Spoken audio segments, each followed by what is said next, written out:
atomic number and mass number.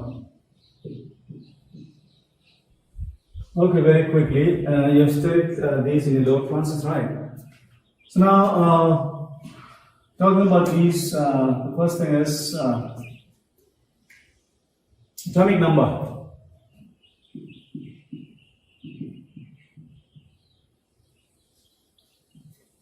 It is denoted by this capital Z.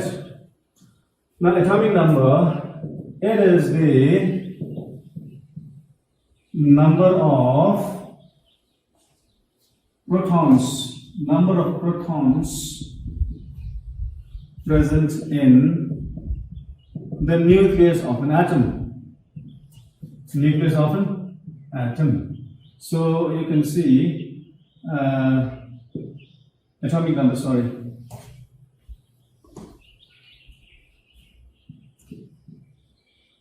Atomic number, that is Z, is given by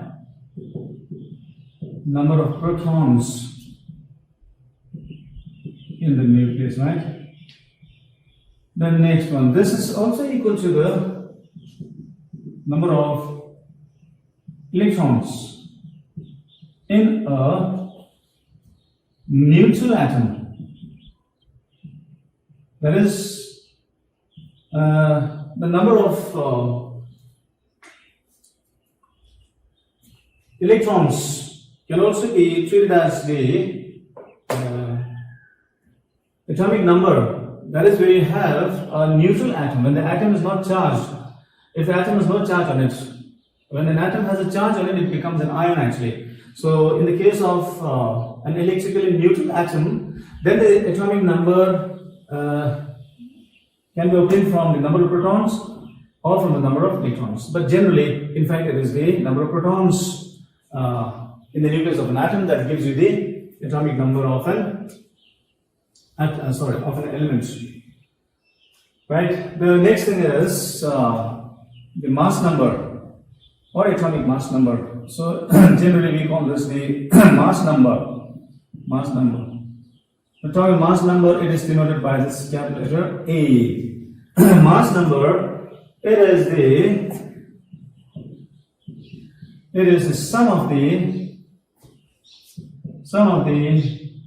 I put this in number of protons and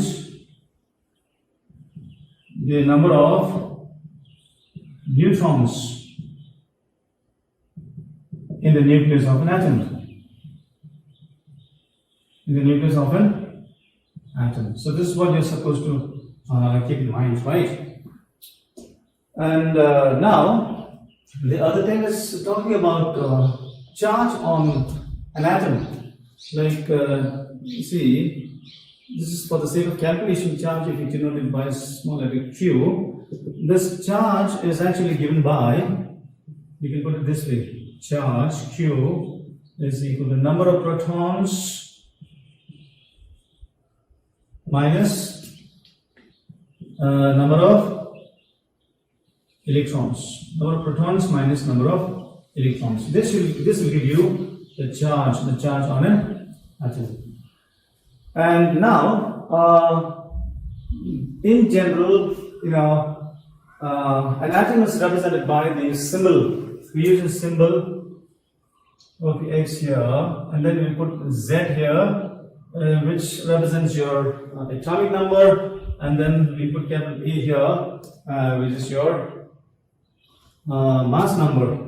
So Z, the atomic number, which is nothing but the number of protons, right? Number of protons present in the nucleus of an atom, and then your mass number here A, it is the sum of the number of protons and neutrons present in the nucleus. And if it is an ion, then it is represented like this. You have your atomic number here, the mass number here, and then the charge. It may be either positive or negative, right? So this is one thing. And now we're going to work out some problems based on this. And let's see, before that, let me tell you about isotopes and isobars. So next we will take up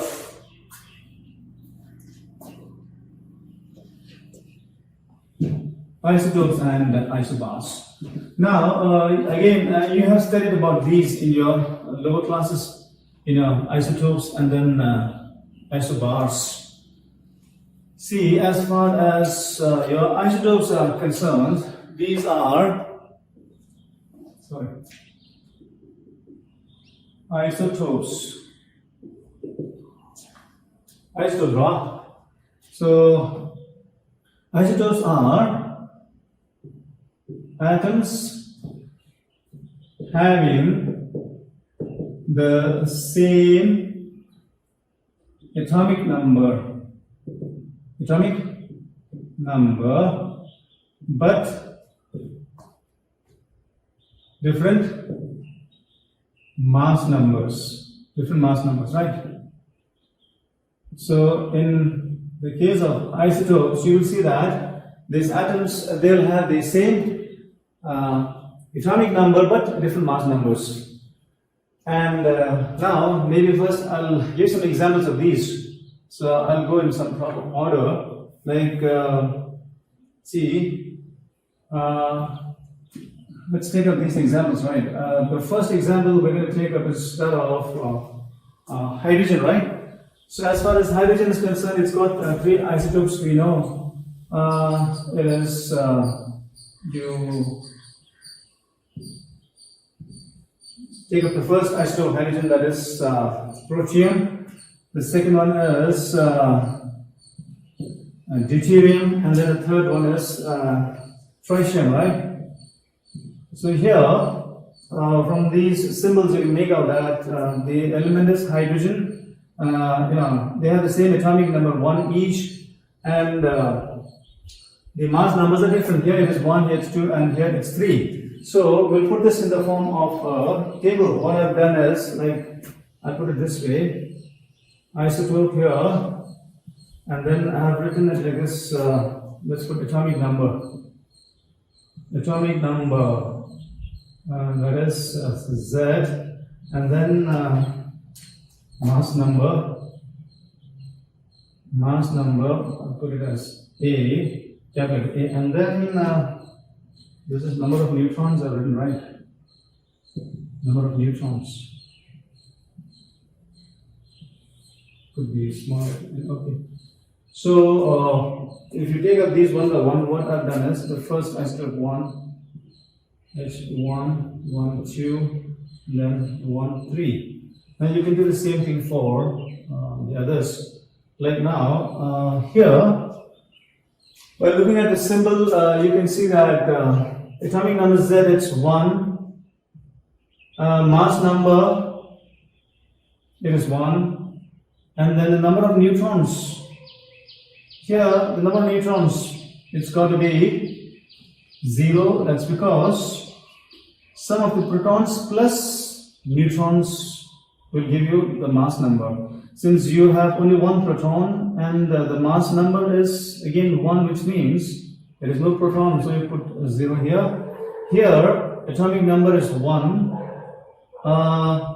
The mass number here is 2, and then the number of neutrons here. Now this time the mass number is 2. From there you subtract 1, sum of protons plus neutrons, right? It is 2. You have 1 proton, so the number of neutrons will be 1. Likewise here for tritium, right?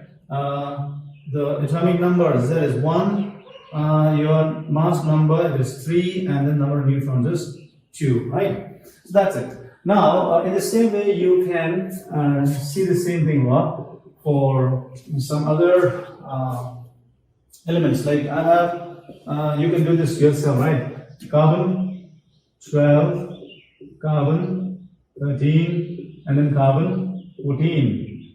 You can try the same thing, right? You just make this table there, and then you can write. The third example I have for you is that of say. It's chlorine 17, this is 35, and then chlorine 17, this is 37. Another one I have for you is Okay, copper it's 29, 6 to 3, and then copper 29, and then this is 65. So there are many such examples, right? Let's stop here. Now the next thing we're going to take up is what is known as isobars. The second one is isobars. Now as far as isobars are concerned, these are atoms having the same mass number but different atomic numbers. So these are isobars are nothing but atoms having the same mass number but different atomic numbers. Different atomic numbers. So here the difference is that these atoms, they will have the same mass number, but their atomic numbers will be different. And I have some examples for you. Like the first one for you is carbon 14, and then nitrogen, right? So 14. So if you do the same thing here, once again, you can just see, put the isobar here, and then you have the atomic number there. Atomic number, that is Z. Then you have the mass number A, and finally this number of neutrons.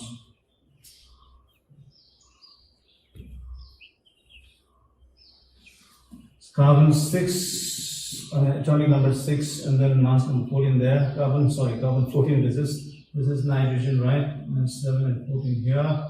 So if you write down these, that is atomic number, it is 6 here, mass number 14 here, and then number of neutrons is, you will see that it's got 8 neutrons here, and then atomic number 7 here, mass number is 14, and the number of neutrons is 7 here.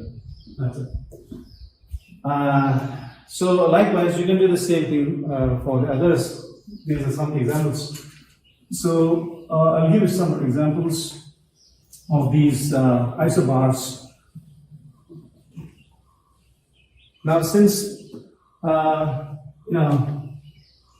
these are isobars, they have the same mass number. The second example I can give you is that of like argon here, 18, 40 here, potassium 19 and 40 here, then calcium 20 here and 40 here. The third one I can give you is, it is thorium with atomic number 90, mass number is 234. Thorium, this is protactinium, atomic number 91, 234, and then this is calcium. Uranium, atomic number 92, atomic number 234. Number 4, very simple one. Okay, sodium, atomic number 11, mass number 23, and then magnesium, atomic number 12, and then there's 23 here. So I think this much will do. So you can try the same thing. These are examples of isobars. And next, there is one more set of atoms here. They are called isotones. You can see. So these isotones are atoms that have the same number of neutrons. So isotones are atoms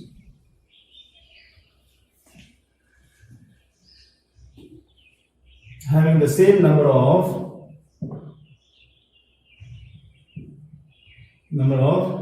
neutrons. In a sense, these are atoms of different elements having the same number of neutrons. Now, to give you some examples, the first one you can think of as that of see, it is carbon, 13. Okay, then you have nitrogen, 14 here, and this is boron, 5 with the mass number 12. Now, if you observe carefully, you will see that in these atoms, you will see that they have the same number of neutrons. That's it. And the next example is that of sulfur, 16 with atomic number 36. This is an isotope of sulfur, right? And then this is chlorine, and this is 37 here. And next it is calcium, 20 with mass number 40. So in all these, you're going to see that they have the same number of neutrons, right? So here, if you consider this one, so let's see here, the atomic number is 6, mass number is 13, which means the number of protons is it is 6, and the number of neutrons it is going to be 7. 7, right? Number of neutrons. Number of neutrons is equal to 7 here. And here also, you see the atomic number is 7, which means the number of protons is 7. And since the mass number is 14 here, the number of neutrons will be 14 minus 7 is 7. And here again, boron, the atomic number is 5, which means number of protons is 5. Here, protons plus neutrons is 12. Since your number of protons is 5, the remaining is the number of neutrons. It is once again 12 minus 5 is 7. So, such atoms, that is atoms of different elements, having the same number of neutrons, they are called isotones. That's it. And now, next, we shall work out some problems here. Okay, I've simplified the whole thing. Let's see. Let's take this question number 1. Which of the following are isotopes? And which are isotopes, right? Which of the following are isotopes and which are isobars? Right, something like that. So, let's see, you're given uranium 92 and this is 238. The next one is thorium 90 with 234. Then there is uranium again 92 with atomic mass number 234. And then the fourth one is protactinium with atomic number 91 and mass number 234. So now you have to write the solution, right? Okay, which are isotopes? And then which of these isotopes and which of these are isobars? Now, when you talk about isotopes, these are atoms having the same atomic number. So 92 here, 92 here. So you can say uranium 92 with atomic mass number or mass number 238, and uranium 92 here again with atomic mass number or mass number 234. These are isotopes. These are isotopes. That's because they have the same atomic number. And what about isobars now? Now, here we see that thorium, uranium, and this is protactinium, right? So these, since they have the same mass number, so they are your isobars. So like you can write thorium 90 with that is atomic number 90 with the mass number 234, uranium atomic number 92, mass number 234, and then protactinium, right? This 91 atomic number 234. These are isobars. These are isobars. It's quite simple. So now the next question. Let's see. I have a simpler one for you. Let's see. It says.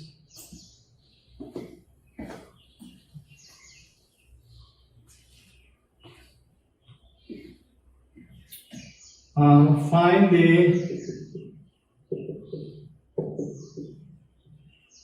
number of protons neutrons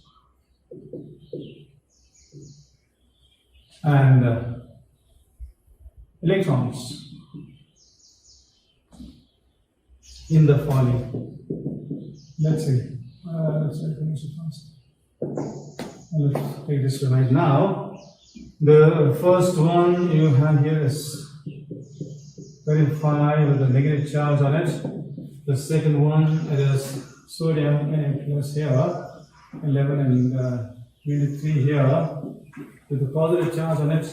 The third one is, let's take barium, Da2 plus. This is 56 with mass number 137. Then fourth one, let's see, it's oxygen, right? Oh, outside, O2 minus 8 and then 16. So you are once again required to find, say, the number of protons, neutrons, and electrons in these species. The very first one you have is Cl, it is a negative charge there, 17 and 35. So the first one, you will find the number of protons, neutrons, and electrons. So now you see this is your atomic number. So number of protons is given by the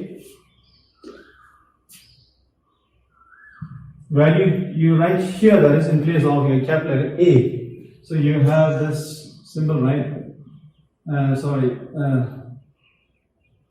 Protons is Z, I'm sorry. So this is Z here, this is A here, and this is your charge actually.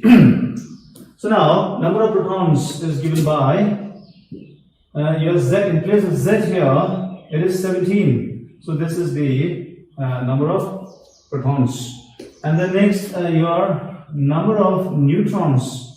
The number of neutrons is given by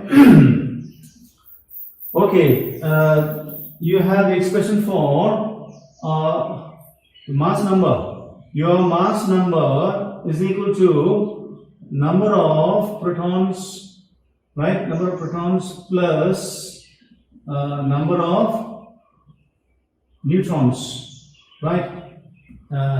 Small at end here. So now, mass number, it is 35 here, equal to number of protons, it is 17, and your number of neutrons you don't know, you take it as x if you want. Now, to find the value of x here, bring this 7 to the left, it will give you the number of neutrons. So 35 minus 17. It is going to be 18, right? 18. So your number of neutrons is, you can put it this way, 35 minus 17 is equal to 18. And then now the next thing is number of electrons. Number of electrons here, see, that depends on the charge here. Now this species here, it's got a negative charge. When you have a negative charge, it indicates that the species has, gained one electron. So when you have a neutral atom, the number of protons is equal to the number of electrons. It is 17 number of protons, right? Now when you have negative charge, it indicates that the chlorine atom here has gained one electron. So it is 17 plus 1, it becomes 18. So number of electrons is 18. Now you do the same thing for the rest of these. Like now, in the case of, say, if you take up the third one here, this is the first one, right? And then the third one, let me do it up there.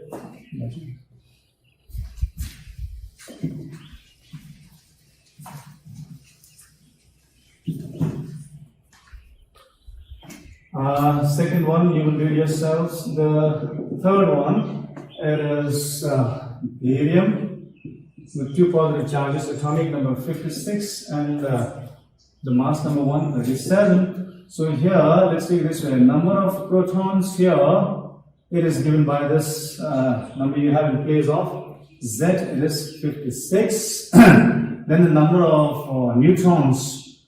Number of neutrons is equal to, the mass number, that is 137, minus the number of protons, that is 56.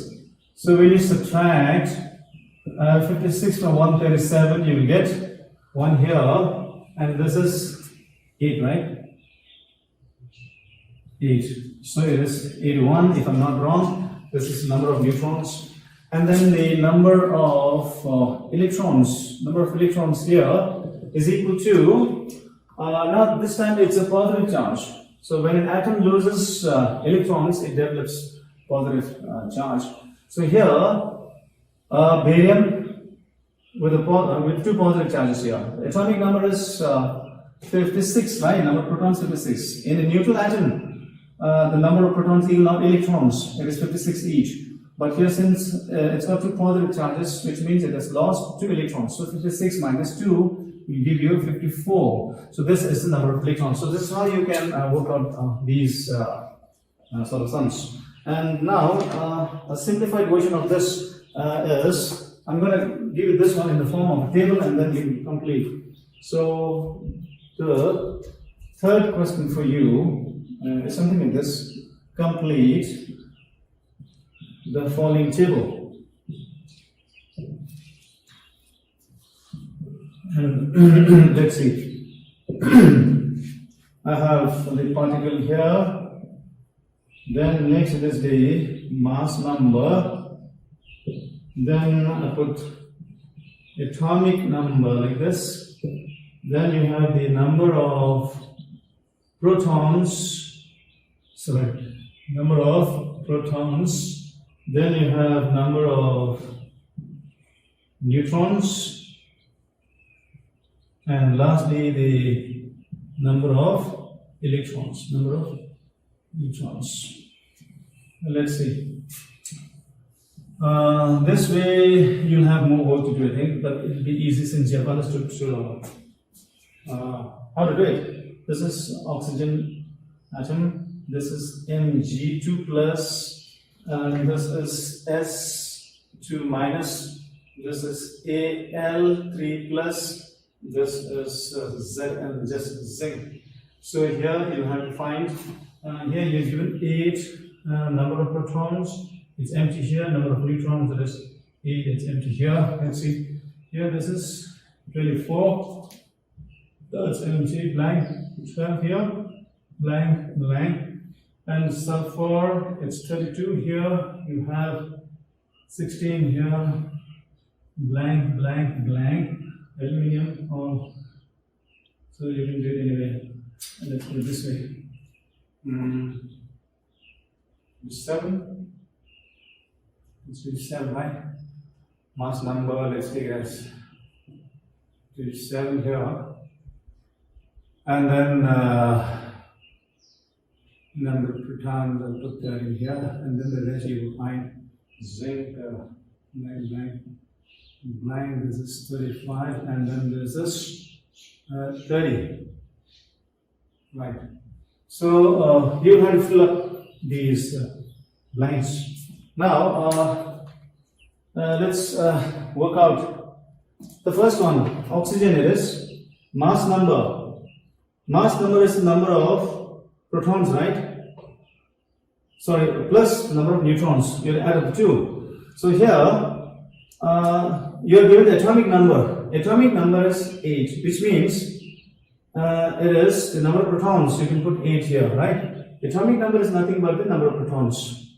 And you are given the number of neutrons to be 8 here. And then the sum of these two, that is protons and neutrons, should give you the mass number. So 8 plus 8, this is 16. And then the number of electrons here. This is not an ion, it is not charged. So in the case of a neutral atom, you know that the number of protons is equal to the number of electrons. So this has to be 8. And one more I'll do for you. So this is Mg2 plus, right? Magnesium. The mass number is 24, which means the number of protons plus neutrons is 24. Number of protons here is 12. And then the number of neutrons should be number of this mass number minus the number of protons will give number of neutrons. It is going to be 12 itself. And then atomic number is the number of protons, right? It is 12 itself. And then the number of electrons here. Now Now this time, since it is a charge, sorry, it is an ion, that is the atom has a charge on it, magnesium ion into 2 plus, since it has 2 positive charges, that means it has lost 2 electrons. So in the case of the neutral atom of magnesium, number of protons is 12, which means number of electrons should also be 12. But since this has a charge on it, 2 positive charges, it has lost 2 electrons. So the number of electrons will be 12 minus 2 is 10. You'll have to put 10 here. So you do the same for the rest, right? That's it. So yeah, I think this much will do for you. Now next, just a few more points before we move on to the next part, that is the great nature of electromagnetic radiation. We're going to talk about some of the drawbacks of Rutherford's nuclear model of atom. So for this, let me just show you this. Just 1 minute. You've seen this Rutherford's nuclear model of an atom, right? But still, like that, that's not the final model that is accepted. As such, it has its drawbacks. So let's see what the drawbacks are. So let me just show you this. Okay, now moving on to the drawbacks of Rutherford's nuclear model of atom. You will see that there are 2 drawbacks, or I should say limitations or shortcomings or whatever. See, the first one is, it says, according to the electromagnetic theory of Maxwell, charged particles under acceleration should emit electromagnetic radiation. Now, therefore, an electron in any orbit will emit radiation, due to which the orbit will continue to shrink and the electron will finally spiral into the nucleus due to loss of energy. This is what is supposed to happen. But you have seen that Rutherford has said that these electrons, they move around the nucleus in this fixed circular particle orbits, and then they don't sort of spiral and finally collapse into the nucleus. But according to this electromagnetic theory of Maxwell, whenever a charged particle moves in acceleration, it should emit or give out radiation. In a sense, it loses energy, and firmly, the orbit, in which the electron moves, it should shrink in size, and finally the electron should collapse into the nucleus. But this does not happen here, right? Okay, that's the first drawback. And the second thing is, it says nothing about the electronic structure of atoms. So like Rutherford's nuclear model of atom, it doesn't say where the electrons are actually, right? Where the electrons are. And also it doesn't say anything about how the electrons are, how the electrons distributed and what the energies of these electrons are, right? So it says nothing about the electronic distribution of the atoms, the how or where the electrons are, and then it doesn't say anything about the energy that is associated with these electrons, right? So these are 2 drawbacks of Rutherford's nuclear model of atom. All right, thank you. This is all about the drawbacks of Rutherford's nuclear model of atom. Now, next, we are moving on to what is known as the great nature of electromagnetic radiation. Now, talking about this, wave nature of electromagnetic radiation, these are 2 important developments. The first thing is regarding the, dual nature of these electromagnetic radiations. That is, radiations having wave-like and particle-like properties of nature. And then the other important development is regarding the results that are obtained from the atomic spectra, now which can be sort of explained, or understood only by assuming the electronic energy levels in atoms. So these are 2 important developments actually that led to the Bohr's model of atom. So now we are first going to take up this wave nature of electromagnetic radiation. So let's first deal with this. Let me just tell you. See, as far as the wave nature of electromagnetic radiation is concerned,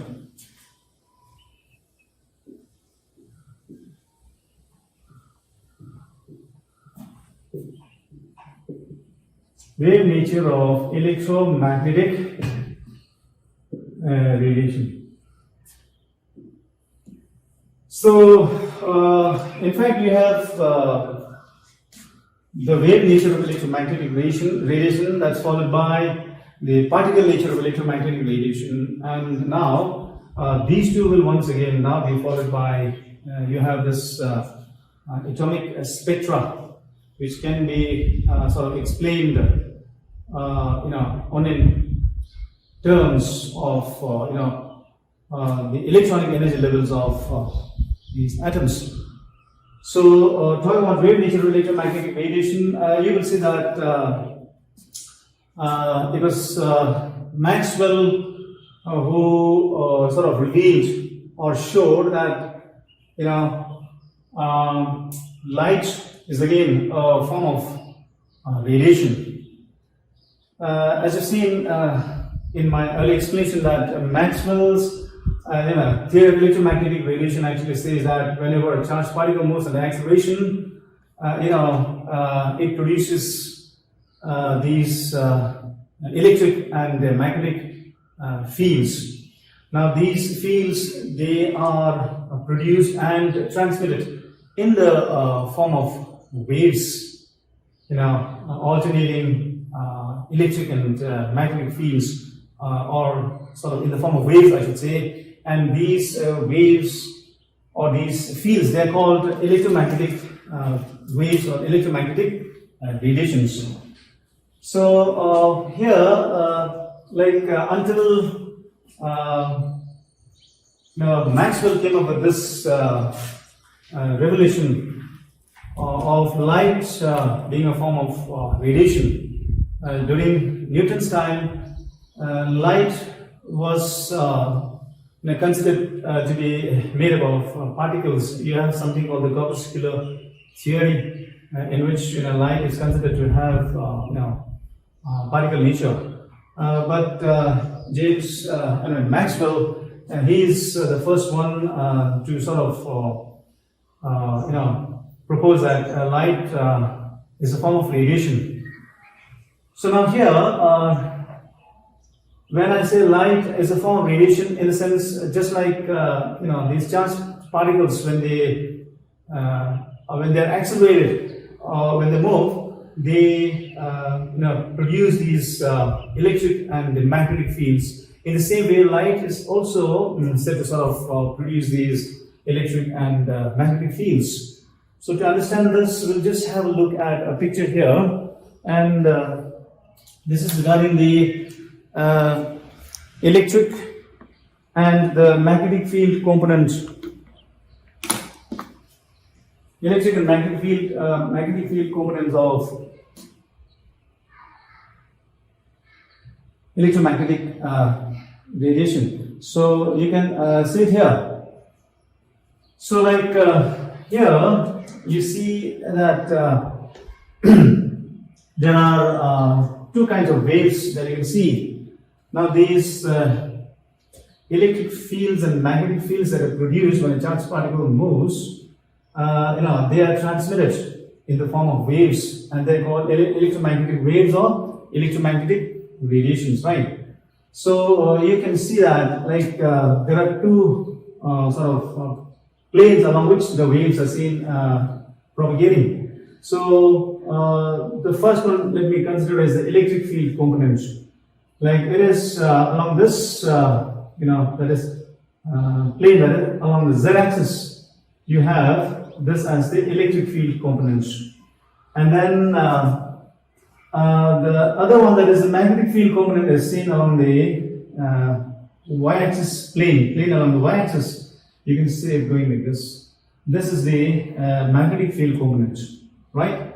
So now And then you have the z-axis, that is the direction along which the propagation of the wave takes place. Now it is to be understood that these electric and magnetic field components, they are perpendicular to each other, and see, these are different planes, right? One is along the z-axis, one plane, the other plane is along the y-axis. So they are, the waves are perpendicular to each other, and both these waves are again perpendicular to the direction of propagation of the wave. So this is how it is to be understood.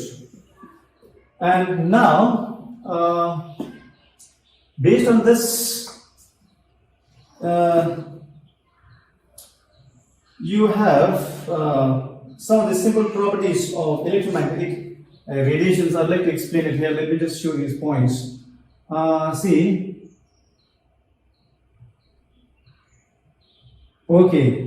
So based on the wave nature of electromagnetic radiation, you will see that there are these simple properties of electromagnetic radiations. The first one is, as I've shown you just now, the electric field component and the magnetic field component. See, the oscillating electric and the magnetic fields produced by the oscillating charge particles. Oscillating charge particles are perpendicular to each other, and both are again perpendicular to the direction of propagation of the wave.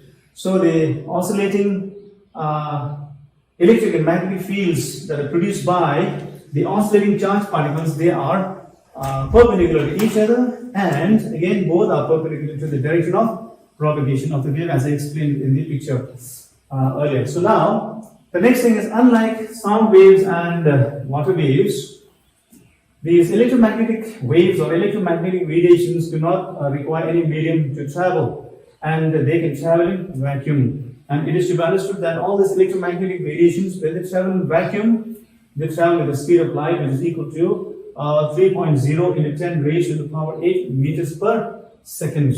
So these radiations, they do not need any medium to travel or move. Even in vacuum they can travel. That's one important point. And then it says there are different types of electromagnetic radiations. So radiations are of different types, and they differ from one another in their wavelengths. So based on the wavelengths, they differ from one another. Based on the wavelengths, you have the frequencies, and now these different electromagnetic radiations, they constitute what is called the electromagnetic spectrum. So I'll show you a picture of that. So now there are different types of electromagnetic radiations. Radiations are different types. They differ from one another in their wavelengths or frequencies. And these different electromagnetic radiations, they constitute what is known as electromagnetic spectrum. And the next, you have electromagnetic radiations. These are characterized by the properties of wavelengths, denoted by lambda, and frequency nu. So these are important properties of electromagnetic radiations. Now let's see, what is this wavelength? Wavelength, it is the distance between any two successive crests. When you draw a wave, then the distance between any two successive crests or peaks, or the distance between any two successive thrusts, is called the wavelength. The SI unit of wavelength is meter, but the units generally used are nanometer and angstrom, right? That's one thing. So now, as far as your wavelength is concerned, I can just give you an example of this. See, if this is the wave, you have to bring this. So let's see. This portion of the wave we consider as one crest, and this another crest, right? So these are two successive crests. Now, when you consider the distance between these two crests or peaks, it's called the wavelength. Whatever distance you have, and it is expressed in terms of meters. So this is your wavelength, right? The distance from here to here, this is your wavelength. And it can also be between the distance between any two troughs. These we call troughs, right? So the distance between these two also can be considered as the trough, and from here to here as the amplitude. The next thing is frequency. Yeah, frequency. The symbol of frequency is nu. For wavelength, that is lambda. Now, frequency, it is the number of waves or number of wavelengths, I should say, that pass a given point in unit time. Total number of waves that pass, right? A given point in unit time, that is in 1 second. So, in 1 second, the number of waves or wavelengths that pass through a point is called frequency. So, the SI unit of frequency is second inverse, or this is read as per second, or hertz, after the name of the scientist Henry Hertz, right? So Hz. Also, the unit of frequency is the reciprocal of time. The unit of frequency, yeah? It is nothing but you can say reciprocal of time. So you can put frequency. It's 1 by time, no? It is time. So like here you write this time in seconds when you take the time there. So mu is equal to 1 by time, and we can do some calculations on that also. And the third thing is wave number, nu bar. Now wave number, there is a number of wavelengths per unit length. Number of wavelengths or number of waves present in unit length, say in 1 meter or 1 centimeter. So the number of wavelengths present in a unit length is called the wave number. So it is given by the reciprocal wavelength. That is, nu bar is 1 by lambda. Lambda is the wavelength. So if you write 1 divided by the wavelength, you will get the wave number. That is the number of wavelengths in a unit length, maybe 1 meter, 1 centimeter, right? That's it. And then the last thing is yeah. See, as I said just now, the SI unit of wave number is per meter inverse, and generally we express this in terms of centimeter inverse or per centimeter. That's also used. And then now the important thing here is the frequency nu, wavelength lambda, and the speed of light, small letter c. They are related by the equation. Okay, c is equal to nu lambda, where c is, that is the speed of light, 3.0 × 10⁻⁸ meters per second. That's it.